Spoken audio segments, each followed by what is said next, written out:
இன்றே டவுன்லோட் செய்து உங்கள் ஃபேவரட் ஷோக்களை என்ஜாய் பண்ணுங்க.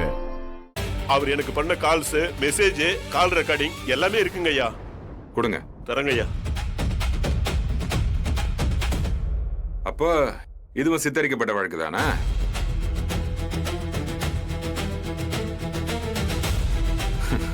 ஆண்டவா.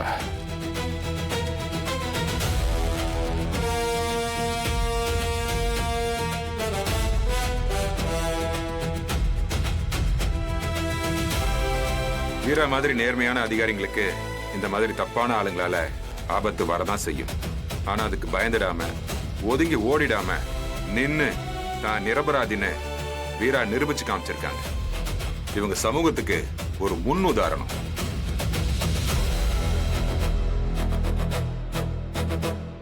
வீரா மேல் சுமத்தப்பட்ட அனைத்து வழக்குகளும் போலியானவை என்பது ஆதாரங்களின் அடிப்படையில் நிரூபணமாகின்றது.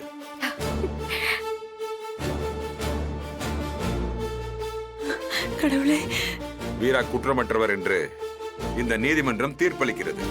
நன்றிங்கய்யா. அத்துடன் அவர் சஸ்பென்ஷனை ரத்து செய்து ஒரு நேர்மையான IAS அதிகாரியாக அவர் பணியை தொடர இந்த நீதிமன்றம் பரிந்துரை செய்கிறது.